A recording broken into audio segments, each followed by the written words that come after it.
भाव भेद रस भेद अपारा, कवित दोष गुण विविध प्रकारा। नमस्कार प्रिय दर्शकों, स्वागत है आपका शास्त्रों की इस अनोखी दुनिया में। प्रिय दर्शकों, रामचरितमानस जो है गोस्वामी तुलसीदास जी की एक कालजयी रचना है। इसमें तुलसीदास जी ने ऐसे भावों के प्रयोग और ऐसी गहराइयां अभिव्यक्त कर दी हैं कि यह ग्रंथ जो है एक महाकाव्य की श्रेणी में रखा जाने लगा है। इसकी महिमा जो है दिन प्रतिदिन बढ़ते ही चली जाती है। जब जैसे जैसे लोग इसमें अनेक आयामों से इसका अध्ययन करते हैं, लोग हैरान होते चले जाते हैं कि कैसे इसमें इतने प्रकार के भाव भरे जा, एक व्यक्ति के द्वारा इतनी गहरे ग्रंथ की रचना कैसे हो सकती है। आज 20 साल से अधिक हुए जब यह ग्रंथ जो है मुझे लगभग कंठस्थ ही है, लेकिन अभी भी मैं इसे खोलता हूँ तो मुझे इसमें ऐसी ऐसी चीज़ें दिखाई पड़ती हैं जो मुझे हैरान कर देती है कि ये चीज़ तो मुझे पहले नहीं दिखाई पड़ी थी। तो आज हम आपको तुलसीदास जी की एक ऐसी रचना शैली के बारे में बताने जा रहे हैं जो आपको बहुत हैरान कर देगा।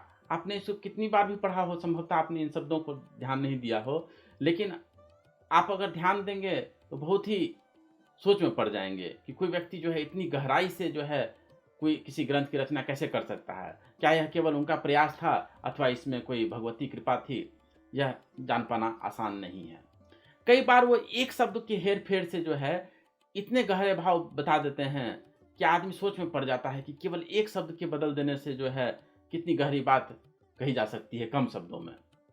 तो आज हम रामचरितमानस से आपको 2-3 ऐसे ही प्रसंग दिखाएंगे जिसमें केवल वो एक शब्द के हेर फेर से किसी प्रसंग में उतार या चढ़ाव को जो है अभिव्यक्त कर देते हैं।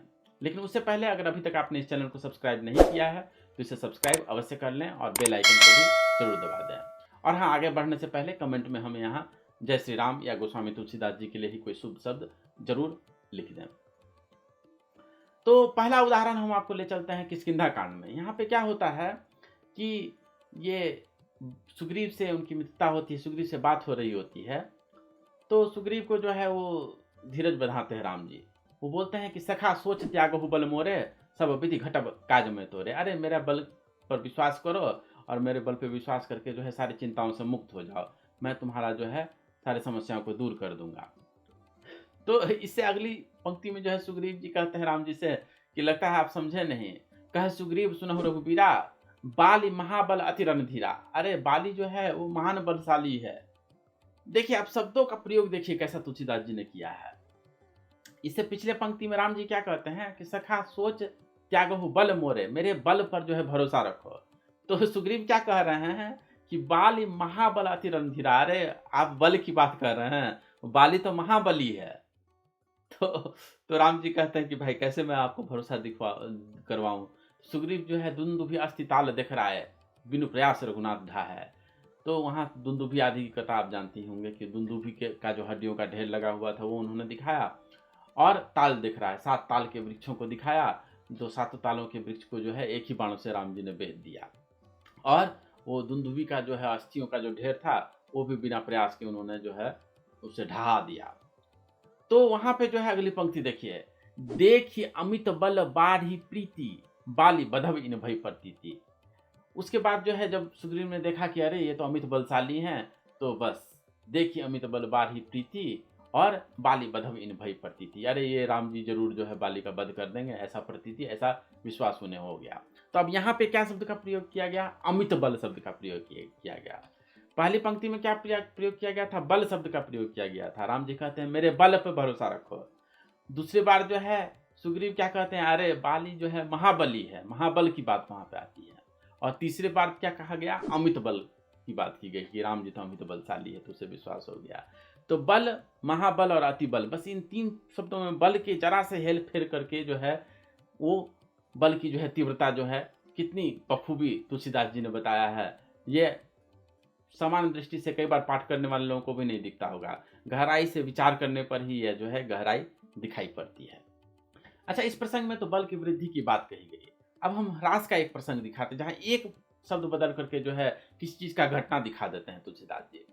उदाहरण स्वरूप जब बाली को ललकारने के लिए राम जी भेजते हैं सुग्रीव को कि जाओ सुग्रीव जाकर के बाली को ललकारो। तो सुग्रीव जब बाली को ललकारता है तो वहां पे शब्द आया है कि सुनत बाली क्रोधातुर धावा, गहिकर चरण नारी समझावा। उसकी पत्नी जो है तारा जो थी वह बाली को पाँव पकड़ के समझाती कि अरे ये जो है राम लक्ष्मण कौशले सुत लक्ष्मण रामा, काल हूँ जीत सके संग्राम, अरे तो काल को भी संग्राम में जीत सकते हैं, वो उसका सहयोग करने के लिए आए हैं सुग्रीव का।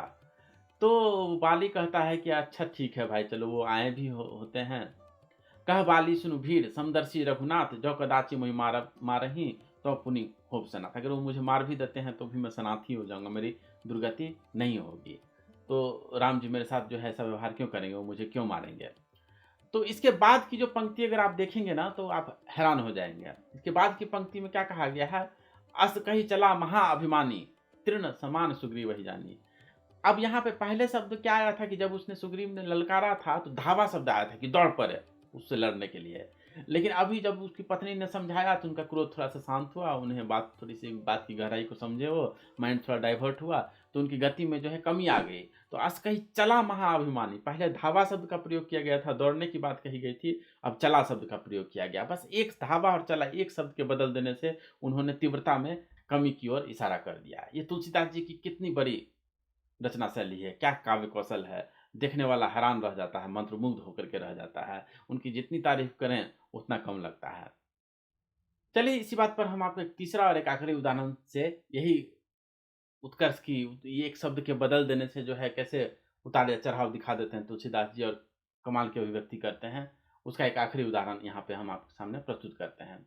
यह उदाहरण है सुंदरकांड से। सुंदरकांड में जो है जब सीता जी से आज्ञा लेकर के वो वाटिका में चले जाते हैं और फल वगैरह खाने लगते हैं, पेड़ वगैरह तोड़ने लगते हैं। तो वहाँ पे कहा गया है, रहे तहाँ बहु भट्ट रखवारे, कछु मारसी कछु जाई पुकारे। वहाँ पे बहुत सारे भट्ट थे, बहुत सारे योद्धा थे। तो कुछ को जो है मारपीट के उन्होंने जो है भगा दिया, कुछ तो मर गए, कुछ जो है जो बचे रह गए, वो जाकर के उन्होंने रावण से जाके शिकायत की कि एक बानर आ गया है और जो है शोक वाटिका को उजाड़ रहा है। तो वहाँ पे क्या कहा गया है, सुनि रावण पठे भटनाना, तिन्हीं देख गरजो हनुमाना। फिर जो है वहाँ रावण ने जो है और कुछ भट्टों को भेजा। पहले कुछ भट्ट का संहार हो गया, योद्धाओं का संहार हो गया, तो रावण ने कुछ और भट्टों को भेजा, लेकिन उन सबको भी जो है मारपीट करके भगा दिए ये हनुमान जी। तो तब रावण ने क्या किया, जब उसे पता चला कि अरे उन भट्टों को भी मार दिया, तो उन्होंने फिर अपने बेटे अक्षय कुमार को भेजा। पुनि पठेउ ते अक्षय कुमारा, चला संग ले सुभटा पारा। देखिए पहले भट्टों को भेजा था, अब जब देखा कि ये तो भट्ट को मार देता है, तो उन्होंने यहाँ तुलसीदास जी क्या शब्द का प्रयोग कर रहे हैं, अब सुभट को भेजा गया अक्षय कुमार के साथ। तो वो क्या कहते हैं, रावण जब अक्षय कुमार और सुभट को भेजता है तो हनुमान जी जो है उसको भी मार देते हैं, उनको भी वध कर देते हैं।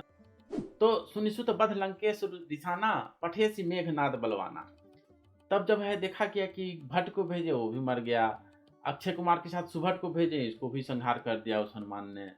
तो अब क्या किए, तब जो है मेघनाथ को भेजे। तो मेघनाथ के लिए वहां पे क्या लिखा गया है, कपि देखा दारुण भटावा, कटकटाई गर्जा और उधावा। तब हनुमान जी देखते हैं कि अरे ये तो दारुण भट्ट, बहुत शक्तिशाली बहुत पराक्रमी कोई भट्ट योद्धा आ गया है। तो वो बहुत जो है गर्जना करते हैं। तो शब्दों का प्रयोग आप देख रहे हैं, पहले भट्ट को भेजा गया, फिर जो है सुभट को भेजा गया। जब देखा गया कि सुभट से भी काम नहीं चल रहा है, तो तुलसीदास जी क्या कहते हैं, कभी देखा दारुण भटावा, दारुण भट्ट को भेजा गया। तो इससे उत्तर उत्तर विकास दिखाया जा रहा है कि नहीं, प्रगति एक उत्कर्ष दिखाया जा रहा है कि नहीं, कि उत्तर उत्तर श्रेष्ठ योद्धाओं को रावण भेज रहा है। एक छोटे से शब्द में परिवर्तन करके भट्ट, सुभट और दारुण भट्ट में परिवर्तन करके, एक छोटा सा परिवर्तन करके तुलसीदास जी ने कैसा उतार चढ़ाव दिखाया है इस प्रसंग में, यह देखते ही बनता है। तो प्रिय दर्शकों, आज हमने आपको रामचरितमानस का एक यह दिव्य रहस्य बताया, जो कि व्यक्ति को सोचने पर मजबूर कर देता है कि ये जो महान ग्रंथ है इस पर जरूर भगवान की कृपा रही होगी। सामान्य व्यक्ति जो है इतनी गहरी रचना कर सके और इसमें इतने सारे भाव, इतने सारे रहस्य भरे जा सके कि सैकड़ों साल से लोग इस पर पीएचडी कर रहे हैं, अभी भी भावों का अंत नहीं आता, अभी भी गहराई का अंत नहीं आता। प्रिय दर्शकों, रामचरितमानस के रहस्यों को इसी तरह से प्रमाण के साथ समझने के लिए बने रहे साथ पर। आपका बहुत बहुत धन्यवाद।